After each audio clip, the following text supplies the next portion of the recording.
welcome to the Through It All podcast. Once again, we welcome you from wherever you're listening from. Today we're meeting with Bryan and Cindy Loewen, aka my aunt and uncle, so if that happens every now and then, forgive me. I don't know, tell us a little bit about yourselves. Well, we are Bryan and Cindy Loewen. I'm Bryan. And I'm Cindy. And we live in Waltheim. We've been here for 15 years. And we've also been married for 15 years. Congratulations. Nice. Thank you. And like Aiden said, we're his uncle and aunt. So thanks for having us. Well, thanks for joining us. It's great to have you. Yeah, for sure.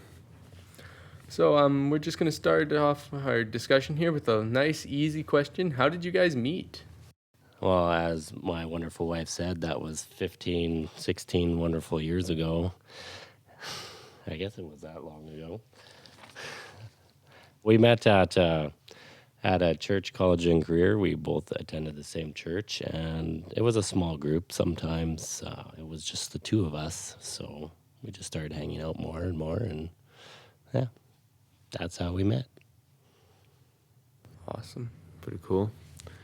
What did the first couple of times that you hung out or whatever look like? Like, was it really awkward, or did you hit it off kind of thing? Well, when we first hung out, I don't think that we ever thought that there was anything between us. So it was just not awkward. It was just hanging out, I think, and just doing the activities that college and career had, or going for coffee, that kind of thing. So it was pretty chill. We're pretty chill people. Just hanging out. It was good. Yeah, for sure. So, do you mind if I ask how that kind of developed into a romance, I guess? Huh. That's a good question. Yeah. When we figure it out, we'll tell you. Well, the more we hung out, then the more, then it became more just the two of us, I guess. And then one day he just asked me to marry him. Oh. Well, I asked to date you first. Oh, he did. Yeah, he did. He did Okay. do that. And then the marriage question. Yeah. So, Oh, that's good. Yeah. Sweet. Nice. So, how has your relationship changed or matured, essentially? I think like when you get to know someone more, and obviously as we spent the last 15 years together, you get to know them better, and you learn what makes them smile or what frustrates them or what makes them laugh. You learn how to resolve conflict or problems in your marriage or just relationship. And yeah, as you do that, you kind of grow and mature together the more you get to know someone. And just as you age too, that maturity and wisdom just come with that. For sure. I don't know. Is there anything that you think? yeah, no, I agree with all those points. All right. So, what are some little quirks that you guys appreciate about each other? Quirks, hey? I don't know. I can't think of a better word to describe what they would be Pretty called. good. That works. Yeah. Attributes? Well, there's definitely quirks, but I think for Bryan, the one thing I really appreciate about him the most is he's really selfless and servant-hearted, and he puts me and our family before himself, and that's something. Yeah, he's just very selfless and generous. Not with his ice cream, though. He's not Or very sharing any with kind his of food. or any kind of food, maybe. Yeah. But otherwise, he's pretty selfless and servant-hearted. Like Yeah. ice cream from the shack here in town? Or just ice cream. No, in like general. anything. He will Ice legit cream in general. But- a gallon of ice like- cream and just eat it, and he won't share about Oh, it. yeah. Like, Yeah, for sure. But don't especially expect me to like share the it. shack in town, I wouldn't blame you at all. You're It's, 100%. No, there's no that sharing is happening. yours. I get very aggressive. So That's fair. Stay away from ice cream. I can see that. Oh, and then with Cindy, like she's just sacrificed so much of her time over the years, just being a stay-at-home mom in the early days, just with her kids. And it's a busy life having two kids and running a family, so she's kind of just kept us all where we need to go and organized, and we don't really miss anything. If I was in charge of it, we'd probably miss at least one or two things a week for sure. Yeah, I would affirm that. Yeah. Yep. Oh boy. Yeah, no, that's awesome. So, when I talk about stages in a relationship, stage one can be like that's when you meet, and then it progresses from there. Eventually, like getting married and having kids and all those fun things. So, what are some challenges that you faced, both moving into this specific stage and also other stages? I mean, the biggest thing before you get married is just you, and you only have you to be responsible for, you to decide for. And when you start dating and get married, it is no longer about just you. It becomes an us. But you're bringing two very different people with different backgrounds and different, just everything. Your likes, dislikes, your conflict resolution, like everything is just different. So to merge those together can be challenging for sure. Kind of lost my train of thought in there. Anything to add in that? No, I would agree 100% on that. Like, it is, you have to have a different mindset of just not worrying about yourself, and you have so much more to actually think about. And it is easy just to get caught up in it. So You have to be selfless. yeah. And because it's easy to be selfish when you're two different people coming into a relationship, but having to be one together. Right. Yeah, For sure. that can be challenging. Yeah. So, how old were you guys when you started dating? I was 24 years old. He's younger than me, so I was 22 22. Okay. and a half. Okay. Oh yes, that half year Yeah. makes all the The difference. half you go. year always makes a difference. Yep. Yeah. There you go. So we're a little bit older. We had traveled and, sort of been a little bit more just our own selves before we started dating and got married compared to a lot of our friends who were, 19, 20. Yeah, high school sweethearts or something. But Yeah. yeah. Yeah. Yeah. Don't know any of those. Not at all. None. Yeah. What kind of a mindset has carried you this far, and do you assume will, to go beyond this point even? I would say it's just kind of like what Cindy said earlier. It's just having that mindset of being one together. Like, you have to come into a marriage being selfless and not worrying about yourself, but being there to serve the one that you love. And Christ showed us the perfect example of that, just how he died for our sins. And just, I find that that's actually the best example for marriage, is just the selflessness that Christ had. And that's how I want to live my marriage. I also think, like, the mindset that love is a choice, because when you first enter marriage, you have that honeymoon period where everything is great, but you know what? That's not reality. Yeah. And you need to make a choice to love, because there'll be times when you're frustrated or you're mad or anything else, and you have to choose to love and choose to persevere in that love. And that love is an action. It's not just a feeling. So I think the mindset of just love being a choice, even when it's hard and you want to give up or whatever it is, you have to choose to persevere in love. It's not just a choice. Or it is a choice. It is just a choice. It's not just an emotion. It is just a daily choice. Right. Yeah, that's something that I think that's something that a lot of people have touched on as we've gone through this. That's cool. The coming to the realization that love isn't just this emotion that it's portrayed to be in the media. It's a daily choice, which is something we talked recently about in psychology, how there's almost this love formula. You get two people that don't seem like they should be together at all. They figure out that they like each other. There's this immediate, like, getting together, and then I think you know where I'm going with that. It's like all the Hallmark movies and Which are great, by the way. We Just watch a lot wanna- of Hallmark movies. Wow. No, I do. You don't. it's okay. yeah, they're fun to watch as entertainment, but it's not always not realistic, They're not right? realistic real. at Yeah. all. They're not fun to watch. Well, I'm sure you guys are allowed to have differing opinions on the hallmarks. Even But we also come at it knowing that's not reality, right? Like there's a lot Yeah. of people that take that as they want that for themselves. Yeah. Even outside of Hallmark, I think there's a lot of like unrealistic ideas of what love is in music and in TV shows and Absolutely. all of that. Yeah. And just like the way that the culture is going too, I think love is changing. Maybe that's controversial, but the way that it was maybe 30 or 40 years ago, now it's so superficial. And I think in the secular world it always has been, but maybe that's getting to be more of a thing now than it was before.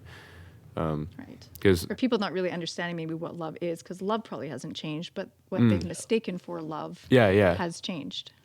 Yeah. Yeah, glorifying extremely short-term relationships and all that in music, and I don't Just know. meeting Yeah. those immediate needs or that immediate want versus Yeah. like the long-term practicality of. Yeah, for sure. 100%. I was about to say something, but then I realized I could easily get very canceled very quickly.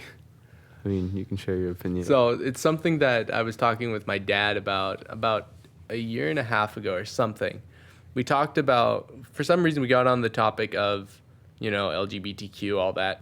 I guess in like Grandpa's day, it was, you saw something like that, it was not socially accepted. It was, you just almost shun that person. I'm not sure how else to, like, I think you know what I mean. Like, it was just not the wide scope of accepted, and then you get to your guys' generation and it's sort of like the cool thing, like, oh, good for you, you're just sort of like, whatever. And then it, in our time, it's, you have to accept this is Yeah. life. You don't get a choice. And I'm all for like loving people like Christ loved us, but that doesn't mean you need to agree with all of their life decisions. Yeah, that's Right. You don't have to agree with the lifestyle to love the person that God made. so immediately after the COVID-19 spike in the number of divorces in Canada and around the world, how do you feel the pandemic affected your guys' personal relationship? I would say, like, looking back at it, it was actually really good for our relationship. Yeah, it might not be the same as everyone else's story, but when you live a life like before and you're all crazy busy going everywhere and running around either with kids sports or different activities, when the pandemic hit, like, I got to work from home. My kids were at home, my wife was at home, and we did life together just in a small space, like right aways, and we actually, I felt, grew closer together, and yeah, I thought it was actually very beneficial. Yeah, I'd say we grew closer together for sure. We were all at home, and we were actually renting a basement suite at the time because we were in the middle of our build. And so we were in a very, very small space together. But I think we're all pretty relaxed people and pretty chill. So We're both middle children, so yeah, we're pretty easygoing. And we like each other. So that was really helpful. I can definitely see how But that would we help. did grow closer as a Yeah. couple and as a family. I think we grew closer together for sure. Yeah. And do you think maybe that part of the benefit of the pandemic and the reason that you were able to grow closer is that like so much of life kind of shut down or was on pause for a while, so maybe not having as much stress about that, or would you say that made the stress worse? Oh, no. no, it was very relaxed. It was in the relaxed because house. we're an active family and our kids are in Yeah. sports. We play sports. So just to take a step back and just be together rather than like we're always together and we're going to a hockey game or we're going to this or this, but to just be at home and actually just play games. Yeah. That Yeah. was- That's interesting. I can definitely see how taking time to just almost slow down, because as a extended family member, I can see you guys are often rushing to and from one thing. from time to time, but we don't like to be busy to begin with, but we Yeah. have busy seasons. Yeah. But yeah, the COVID, that was like, no stress at all to be at home with just playing games and Yeah. Just chilling. chilling. We're chilling. Yep. It's awesome. Marriage is hard. Yeah. I would Yeah. say marriage is hard. and you have to come at it like it's not just because you don't always like get along doesn't mean you don't have to be married, right? Right. And I think culture has changed a lot over the years. I mean, there's obviously been an increase in divorces and fluctuating, Yeah. but back in the day, it was not culturally sort of acceptable to be to make the choice to become divorced. It was a bit more of like that Christian culture, whereas now we're so far from that. And it's just, you just can kind of burn through marriages, and it's not even like you don't even blink an eye. Yeah. But you do definitely, I mean, marriage is sacred and should be taken seriously. And yeah, marriage is hard, but if you come at it with the mindset that love is a choice and you work at it and you grow closer together when you go over those humps, right? And it's just, marriage is hard, but it's worth it and it's fulfilling, and Yeah. yeah. So, what are some things that maybe you didn't quite realize about the other person until you got married? Like a surprise of personality, or I like mean, just something like that. Like, I guess. anything what that do you you, think? yeah. I was surprised that my kids ended up so short. Why, I am 5'3", so We're still crossing our fingers, but we're not holding out hope. I don't know if there, I don't know if like specifically I can think of anything like about him. Is that what you mean? Like a personality trait or like something like that? Get something that kind of just you weren't expecting. I thought I was going to be the fun parent. Turns out I am. Yeah. It seems like I'm more of the old man than, I thought I would be, but. You know, I came from a very, very, very strict home and from a broken home. So marriage was not modeled for me in a positive way or shown to be something positive. So going into marriage, I'd seen other like friends whose marriages, their parents' marriages were great. So going into marriage, I don't know if I had expectations or ideals of marriage because my own home was not modeled for me in that way. So I think I probably more so just took it as it came. And I'm personally somebody who's super adaptable and just, I think just taking it as it comes. So I don't know if there was certain ideals that I had that were different or something that surprised me. I think we are very laid back people. So taking it as it comes and not holding on to ideals and expectations that we had already before marriage. I don't know, like he came from a good, like your marriage was modeled in a positive way for him. So you might have come into marriage with something. Maybe I shocked him with something. I don't know. No, I'm pretty laid back, so. Yeah, I don't know. We really are just laid back people and take every day as it comes. Okay. And I don't know. Does that answer your question? Yeah, it's pretty good. Also, a really, really invasive question here. You don't have to answer if you don't want, but do you want to talk a little bit about that broken marriage example that your parents set?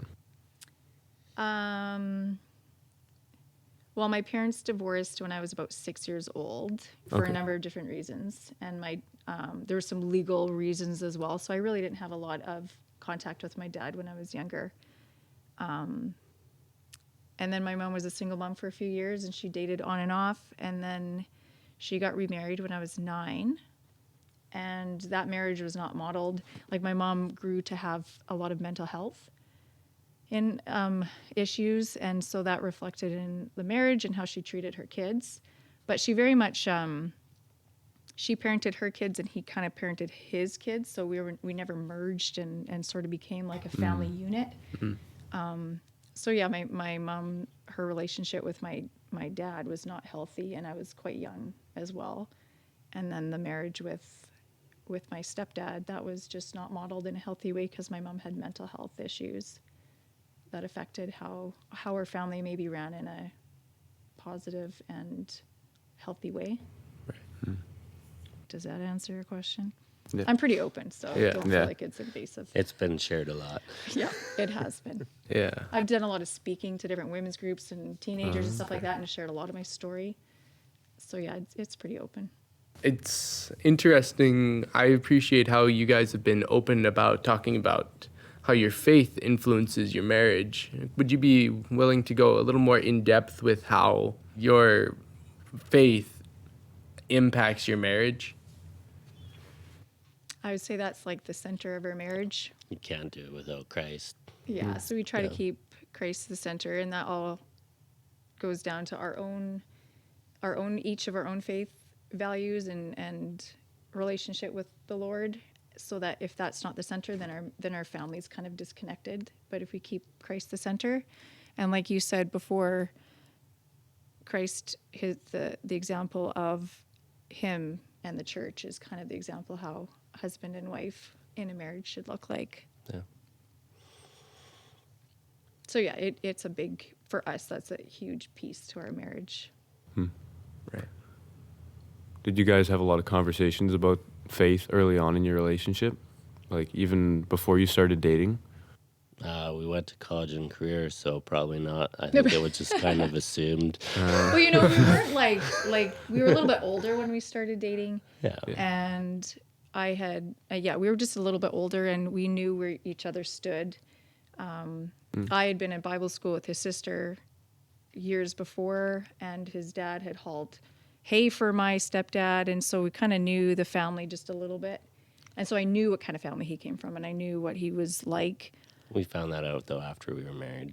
Oh, with your dad though, Yeah. but not Michelle. Yeah. But yeah, I think we just knew where each other stood. Given, especially, I was like a college and career leader at the time, and so I was leading worship in church. And so our own personal praying, yeah. faith, we knew it was there. So yeah, we just would have maybe conversations about God and what that looked like, but not necessarily like about, I guess, our own whatever. Yeah, just grew together as a couple in our faith rather than talking about it. Does that make sense? Yeah. So at this point, we'd like to talk about the statistics that we gave you guys earlier.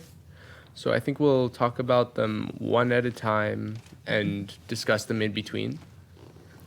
So we'll start with this one here.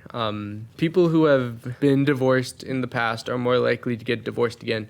The percentage goes from a 45 to 60% chance of divorce in the first marriage to about 60% in the second marriage. What's your guys' thoughts on that? Sad. It's very Yeah. sad. I would say it would go back to what we said earlier and just like the world's view on what love is. And if it's an emotion, then as soon as that emotion's gone, they're like, well, I'll go find it somewhere else and go on to the next one. And the more you, like, if you get divorced once, it's easier to do it again, right? Like, once you've done something once, it's easier just to kind of fall into that cycle. It's almost like a mindset thing too, maybe, where you're like, the first marriage, there's maybe more of incentive to stay married, or you don't want to break that.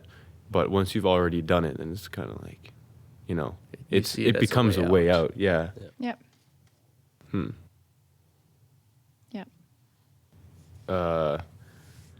We've already talked about the pandemic, but the number of divorces per year was actually declining. 2016 and 2017 both had 62,000. 2018, 61,000. 2019, 57,000. And then 2020, the year the pandemic hit, extreme low of 43,000. And a huge spike back up to over 71,000 in 2021. What do you think about that? Well, during COVID, I mean, maybe just because the world shut down, everyone just kind of laid low for a while, and then maybe they had too much laying low, and so then everything just fell apart, maybe. Do you think that's more due to the courts being closed from restrictions, or is it kind of almost trying to make it work while they're forced to be together type thing? I never really thought about the courts being closed down, but that is something to think about. I thought more so just because people just tried to make it work during that time because the world was There's it was quite very a lot going unexpected what on. was going Yeah. on, and uncertainty and that kind of thing. I don't know. Yeah. So almost 80% of all divorced people end up getting remarried, and about 6% of those people get remarried to the same person that they divorced to begin with. What are your thoughts on that? That doesn't surprise me. No. I don't really know what my thoughts are on that. I mean, it's kind of sad that people are getting divorced and just marrying, just like they don't take it seriously or as a lifelong commitment. I would say as human beings, like, yeah, of course, like 80% of people get remarried because, we're not meant to go through life alone. And yeah, I think that would be very hard. So it makes sense that they would get remarried. Yeah, and 6%. I guess that's not really a high percentage getting married to the same person again. But I guess it's kind of cool. Because I think someone on here said that was a beautiful thing that they overcame their differences. Would you agree with that? Or would you would, say yeah. it's more like bad decision? No. I mean, given like we think love is a choice, for Yeah. them to realize that they can forgive and they can move past whatever it was that caused them to not agree in the first place. Yeah, and reconcile with one another. That is a very beautiful thing. Yeah, that's cool. So another thing we found was if the couple, that's one couple, has children or a shared business, they have a higher chance of reconciliation. What's the thought on that? Yeah, that's very common because you do something for the best interest of your family, not just yourselves. Like often when you're in a marriage relationship, it's sad, but kids, like they stay together just for the kids. And then once they're empty nesters, that's when divorce happens, right? So it is quite common that when you have a shared business or definitely kids are in the picture that they do work through things. Yeah, you're just trying to make it work. Because then I would say they're not just focused on themselves. It is just... And they don't want it the is on kids to family suffer. or on the business. It is, Yeah. You're just trying to make it work. I wonder if it's also part of like, sometimes they can get so wrapped up in the kids' activities that they don't necessarily realize certain things or certain differences until they get a lot older. My dad's talked about that when I let him read over these questions, and yeah, he said like some couples, being involved with your kids is a good thing, obviously, but But they're they're just not your number one. yeah, and like they get so busy and so wrapped up in doing things that they don't spend quality time with each other, and then the marriage itself kind of Yeah. it's kind of a weak marriage in some ways. Absolutely. You don't communicate. You don't know how to spend time one-on-one anymore because the kids are always there or you're always doing something. Your communication becomes more just getting through the day or like, okay, you're taking so-and-so here. We're going to do this rather than just connecting one-on-one on a personal level. Yeah. So yes, make sure you still date your spouse, even if you've been married 15, 30, 45 years, date your spouse. Yeah. I could definitely see how that would be what's the word I'm looking for? It keeps it interesting. Yeah, there we go. Also, out of curiosity, did either of you think about dating earlier on, maybe at a time when that's not what God had planned for you? Like, did we date other people before we started dating, you mean? Part of that, yes, that's part of the question. And yeah, we'll go with that. Yes. I did date other people even in high school, and I went to college and that kind of thing. And yeah, I did date other people. And who knows, I mean, like, obviously I didn't marry them, so it's hard to say whether, because all of those were learning and growing experiences for me. So it's hard to say whether or not they were not God's plan. They weren't God's plan for marriage, but they were a part of my journey to get to where I am and learn more about myself and dating and what's important. And yeah. I was more of the awkward and annoying person, so I really didn't think about it. I actually didn't date anyone until I started dating Cindy. So I think that was, I don't know, maybe God's design. I have no idea, but Well, it had to have been. it had to. Yeah, it was God's design. I'm not going Yep. to question that. Yeah. But even when we started hanging out and when we met, like, I wasn't in it for a relationship or anything. It was, For a relationship? yeah. I mean, like, just to yeah, date for the sake just- of dating. Yeah, like, because we didn't start dating when we were hanging out. Like, we were Okay, just, right. it was when we met, not when we were actually dating. Yes. Yeah, Yeah. but then when I spent lots of time with her, and I just realized that this is a woman that I want to spend the rest of my life with. So So you dated intentionally. I dated Yeah, intentionally. with purpose. Mm-hmm. Yeah. Yeah, I would definitely, as someone who has not done any of the dating stuff yet, but I can You definitely, would take it that way. yeah, I've always said, like, whenever I've talked about it with my folks, it's like dating is you don't date just for the sake of dating.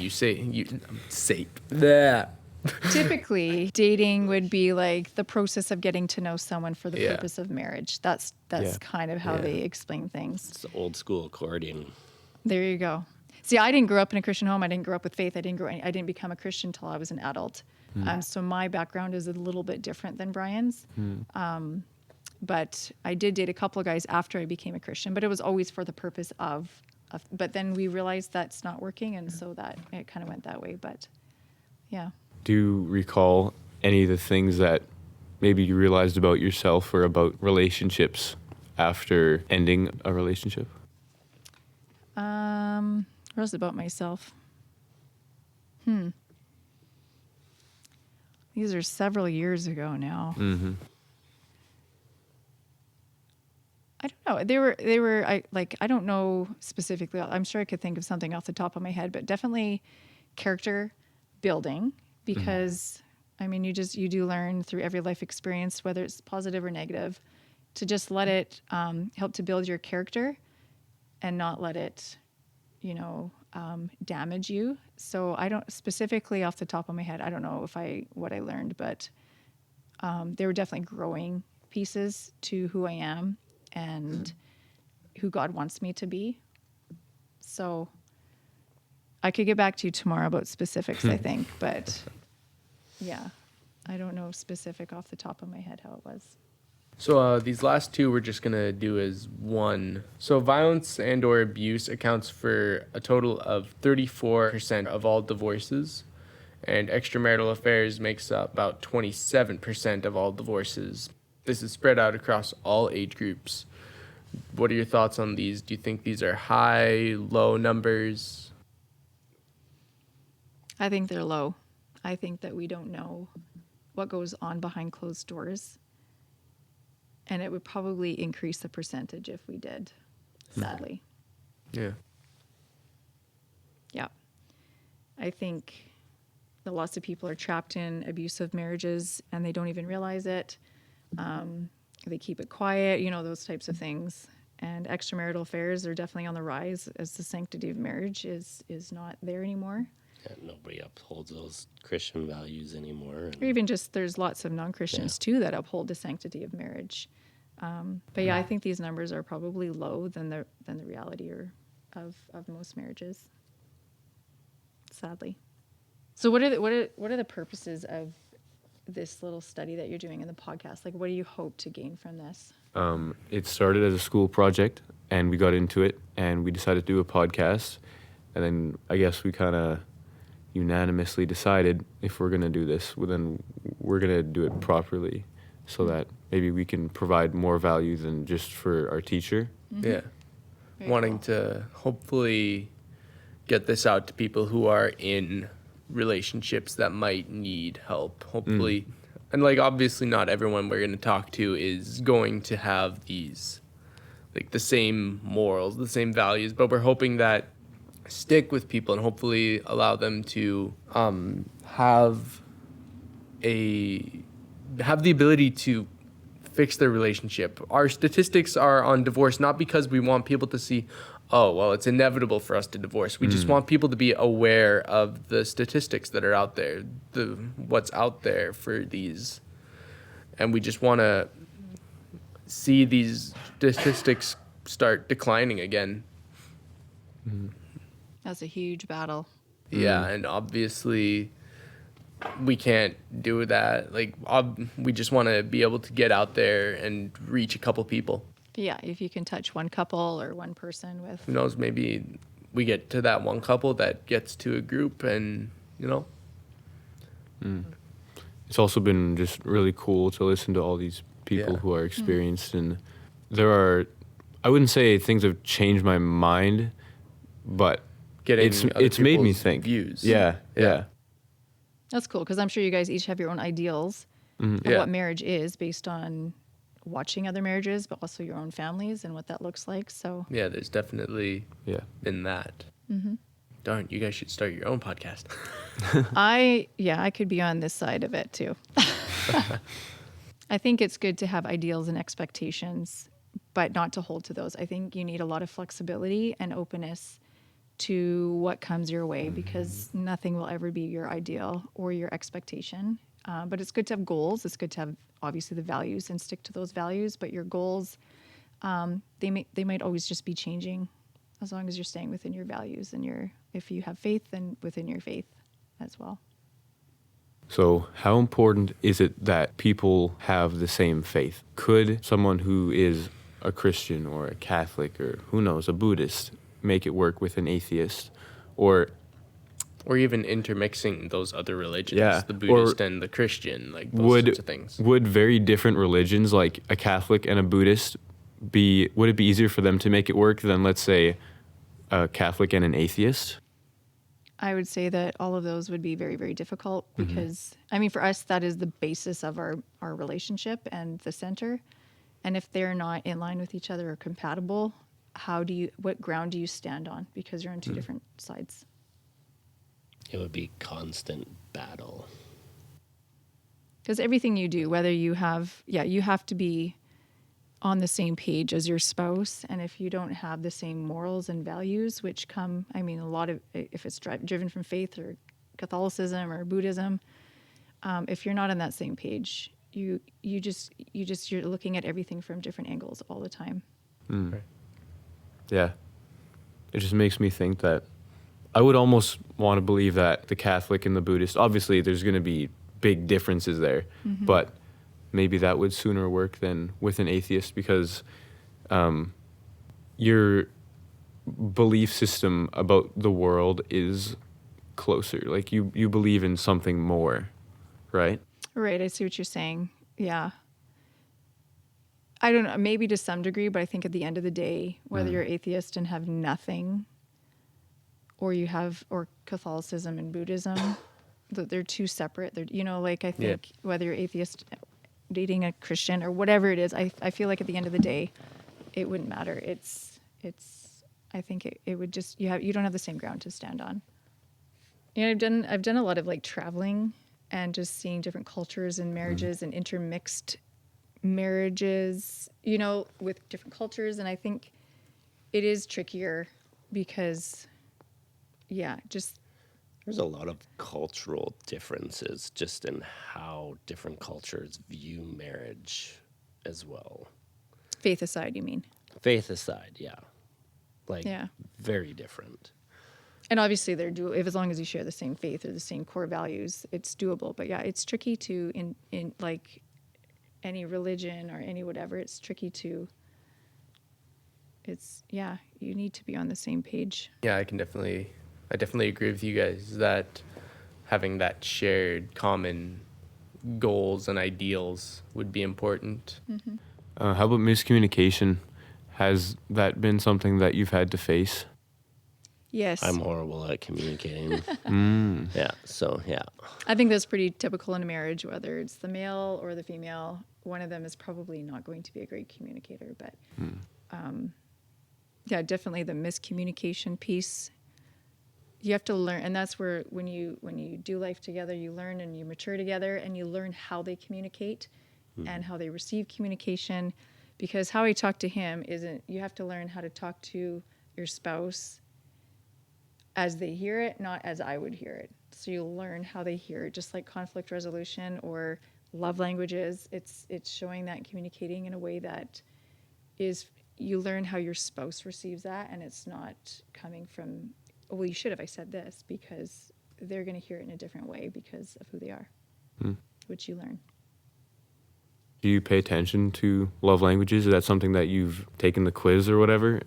Yeah. We've read the book, Seth. Oh. We've read the book. There's a book. Is that book? I didn't even know that. There's a book for adults. There's a book for kids. And a There's a book book for for teens. Oh, wow. It's actually very interesting. And you know what? That if you read the book for adults, that's actually one of the number one causes for divorce, as when that book was written, is not understanding your spouse's love language. I can definitely see that. Yeah. So, like, for example, if his love language, your spouse's love language is maybe acts of service, and yours is quality time, and your spouse is, changing the tire in the car for you, or taking the garbage out, or, doing all these things. Right. I could be like, because mine's quality time. He's never with me. Like, he doesn't want to spend time with me. So my love bucket isn't getting filled. Whereas he's thinking he's showing his love for me. Great job. Right, because he's doing all these things, but that might be his love language, but not mine. So in that is a factor in divorce, is not understanding your spouse's love language. Do you know what all the types are off the top of your head?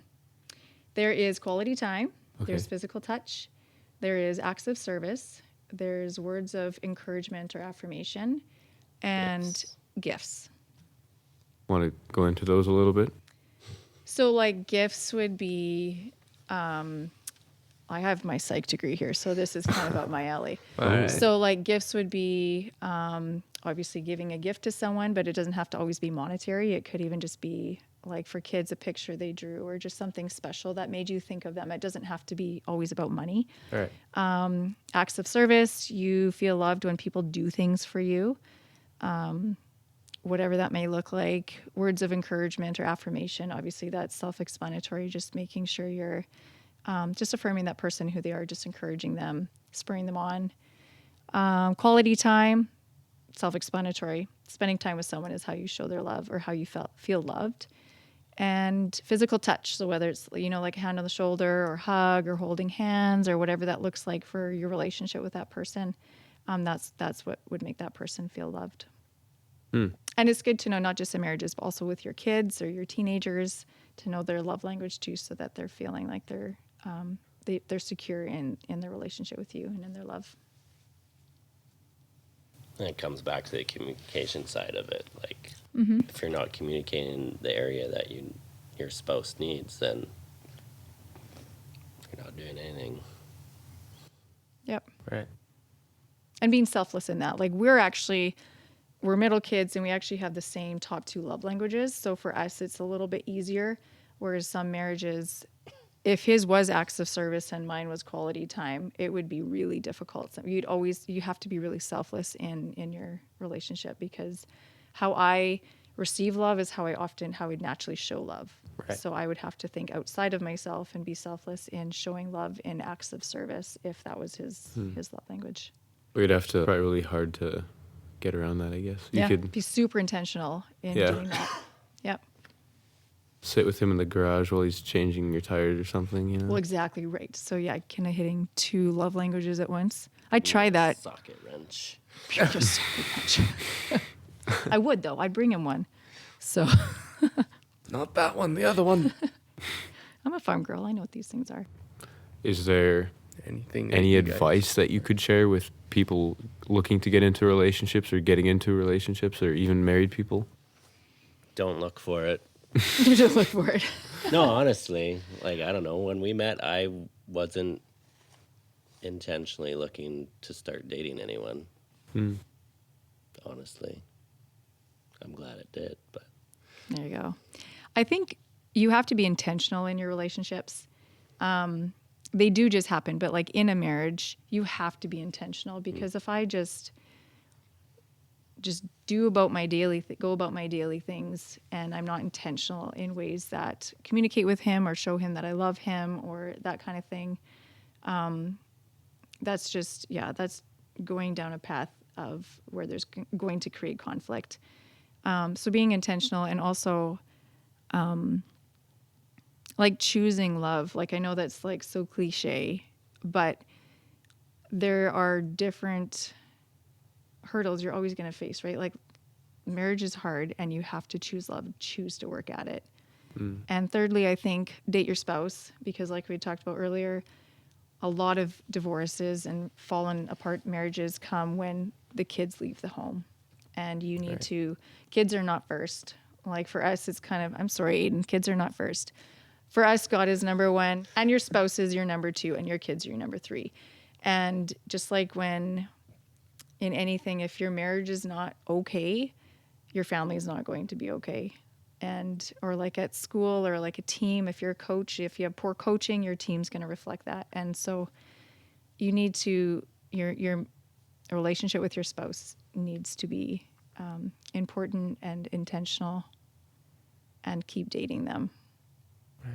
Just because you got your spouse and you don't need to work for one anymore, you still need to be intentional at keeping it and getting to know them, because there's still stuff that we don't know each other yet, as well as people who are married 30 years. So those are my 3 things. Well, thanks for coming. Thanks for joining us and sharing. Thanks your for having wisdom. us, Seth and Aiden. Of course. Pleasure. This has been Aiden and Seth on the Through It All podcast with Bryan and Cindy Loewen. Thanks for tuning in, and you'll hear us next time. Or something. Or something.